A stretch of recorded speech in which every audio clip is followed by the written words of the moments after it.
Todo mundo está se perguntando se esse pump é real, mas a pergunta certa é outra. Quem está sendo usado como combustível agora, pessoal? Bitcoin está subindo, o volume voltou, os shorts estão sendo esmagados, mas nem todo movimento que sobe é tendência. Hoje não é sobre previsão, é sobre leitura de risco. E se você valoriza esse conteúdo que te ajuda a não virar liquidação, já deixa o like aí agora. Não pelo algoritmo, é para eu saber se esse tipo de leitura faz sentido para você.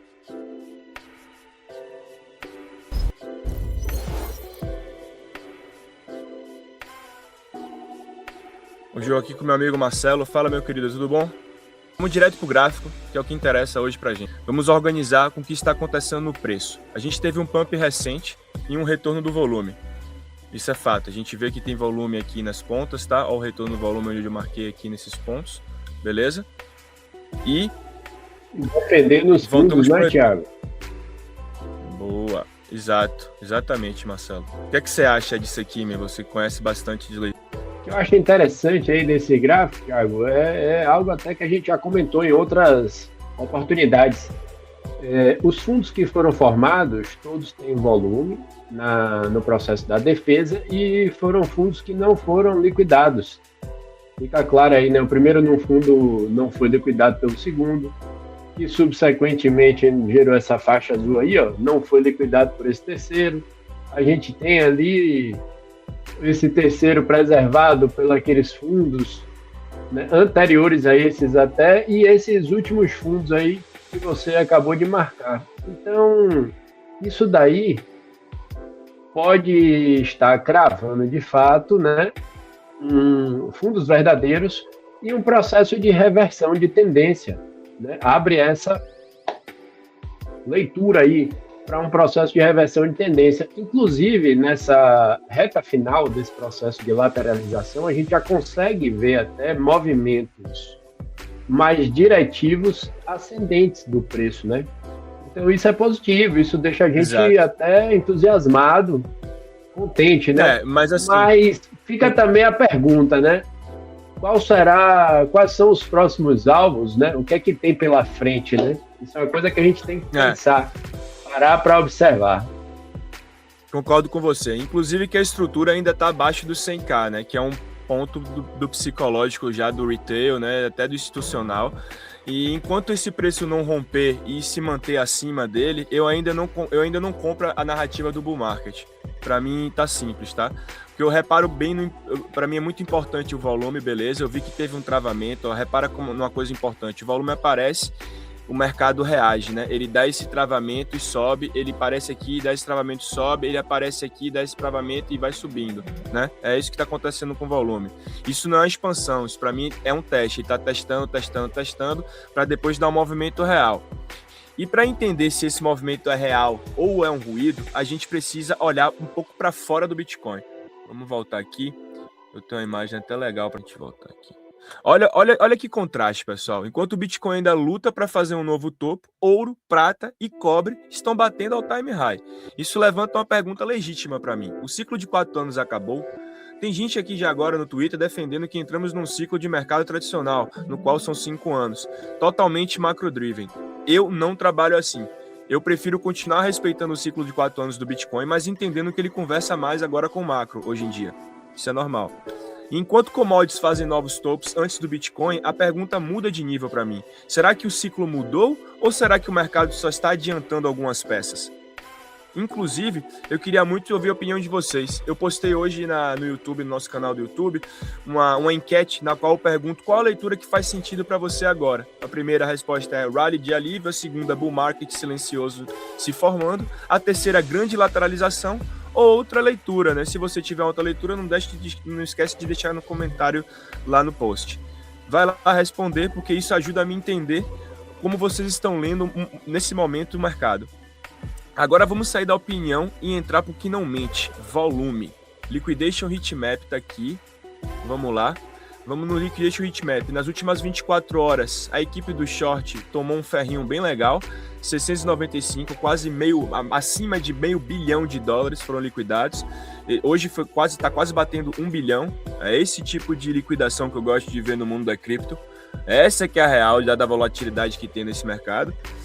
E a gente vê, né, que ontem, para mim, ontem estava muito desequilibrado. Hoje está desequilibrado pro lado dos shorts, mas ontem estava oposto. Ontem estava 48, 49 longs e 48 e 50, quase 51 em shorts. E o que a gente está vendo assim, desde ontem é um exemplo clássico de short squeeze. De liquidação em posições short. Isso é muito. E ontem tivemos, para mim, um short squeeze clássico. Muita gente posicionada do mesmo lado. Quando o desequilíbrio fica grande demais, o mercado resolve de forma mais cruel possível, liquidando a galera geral. Vou mostrar isso para vocês na carta térmica, tá, pessoal? Olha como aconteceu, toda essa liquidação que vai acontecendo desde ontem aqui, ó. Desde aqui de baixo da 92.000 a 93, ele veio liquidando legal, veio liquidando. O que virou, tudo isso aqui virou combustível para essa alta, tá? Olha como ela foi varrida. E agora, olha onde ela está se formando. Para mim, é mais importante, cheguei agora, olha onde está se formando agora, né? Embaixo. Enquanto o mercado liquida os shorts acima, o mercado também constrói liquidez abaixo. Então o mercado não escolhe um lado, ele pune o excesso. Então no momento que os longs estiverem em excesso, o que eles vão fazer? O mercado vai punir eles também, pessoal. Não tem para onde ir, entendeu? E o erro clássico é tentar shortar durante uma fase de acumulação, que nesse gráfico não dá para enxergar, mas a gente está vendo aqui legal que, né, esse retângulo que se formou aqui está dando um resultado bem interessante, tá? Mas eu acho que um ponto desse, de 80, depois de uma queda dessa, a gente pode ter um rally de alívio nesse exato momento. Então é por isso que eu estou achando que esse retângulo que se formou aqui embaixo é um retângulo de acumulação. Já deixa aí também no comentário da live o que é que vocês acham, no chat também, pessoal. O que é que vocês estão achando? E se esse tipo de leitura já te evitou a entrar atrasado ou operar emocional, se inscreve no canal, pessoal. Aqui o foco não é acertar call, é sobreviver tempo suficiente para estar no jogo. Agora a pergunta é lembrar onde o capital está indo. Está indo para o SDT. Está num ponto macro importante, certo? Ele rejeitou nesse ponto macro aí do gráfico diário, isso é visivelmente, isso é bom, mas ele ainda para mim está alto. O capital ainda está na espera, sabe? Não está decidido ainda que vai ser agora bull market, que a gente vai subir para o time highs. Você concorda comigo, velho? Cara, minha visão, eu acho que talvez ela seja assim um pouco divergente da sua, mas, né, assim, próximo. Para mim, tá claro, né, que a gente tem esse grande retângulo aqui no SDT dominância, certo? Aqui embaixo se mostrou uma zona, né, de compra, entre aspas, da dominância, né? E, na verdade, isso aqui é uma zona de venda das moedas, ok? E essa zona de venda da dominância é uma zona de compra das moedas, né? Porque ele funciona de maneira oposta, certo? Então, o que é que eu tô vendo, tá, Thiago? Que se Bitcoin continuar com essa força que ele está tendo, de fato, essa faixa aqui, assim como essa daqui, desse toque, né, e essa outra daqui, né, e essa outra daqui, se comportaram, pode ser o início, sim, de um movimento de queda da dominância, né?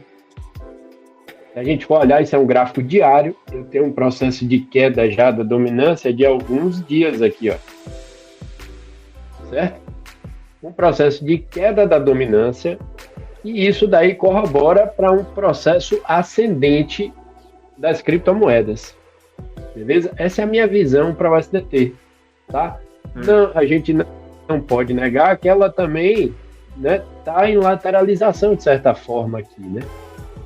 Mas o final do processo aqui dessa lateralização, ele está marcado de forma mais evidente como um processo de queda. Essa é a minha visão, tá? Okay. Quando a gente vai para a dominância do Bitcoin, a gente veio daquele momento em que a dominância do Bitcoin caía, E a gente chegou e formou aqui o topo do Bitcoin, certo? Depois do topo do Bitcoin, entra um processo corretivo e tem aquele momento, né, lá de derretimento do Bitcoin, que é essa barra vermelha aqui com esse pavio enorme. Depois disso aí, ó, Bitcoin ele ainda fica um pouco ascendente, entra num processo descendente e, para mim, nos últimos dias aqui, né, meses, digamos assim, ele está em um processo até mais lateral, mais equilibrado, né? A gente consegue ver isso até pela média, certo? Enquanto o SDT, a gente viu que ele estava fazendo um movimento descendente nos últimos dias, a gente tem Bitcoin agora num processo mais ascendente. Isso é natural, né? A fuga inicial do SDT, a gente sabe que ela passa por Bitcoin. Pra depois ir para quando o mercado, de fato, se estrutura melhor, exatamente, e ganha mais força realmente, se consolida com um processo de alta, né? Ou seja, consolida-se uma tendência de alta, aí a gente vê esse processo contrário, né? Da fuga da dominância do Bitcoin e um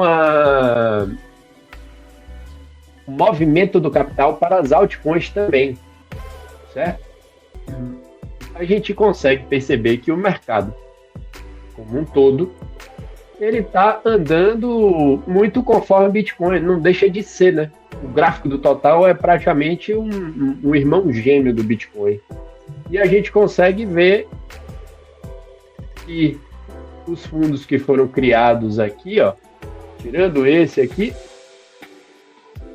que de fato foi liquidado por esse fundo aqui, ó, porque esse é um reflexo, né, onde que a gente tem que as altcoins elas esticam mais, então a gente tem um desconto aqui, né, mas o preço, ó, se mantém, não liquida esse fundo aqui e entra num processo ascendente com esse final tendo um processo ascendente mais diretivo, ou seja, explicitando uma injeção de capital no mercado cripto de uma forma maior, né? Uma outra coisa que eu esqueci de falar no total, eu acho que isso é interessante, e que isso pode acontecer talvez no final dessa semana, certo? Que é total fechar a semana acima de 3,33 trilhões. Eu acho que se total fechar a semana acima dessa linha aí, de 3,33, essa linha, para mim, ela é um divisor de águas nesse ciclo, tá? Principalmente pensando em total. Vou botar até o semanal aqui para ficar mais claro. Mas quando o total atinge esse patamar, ele fica acima, é exatamente o momento em que a gente tem os topos. Então, a gente tem o topo aqui naquela pernada de 25, do final de 24, né, e até janeiro de 25 aqui, e o final do ano aqui, ó, o topo aqui em outubro, certo? E você vê que, para mim, o grande divisor de águas é essa faixa aqui, ó.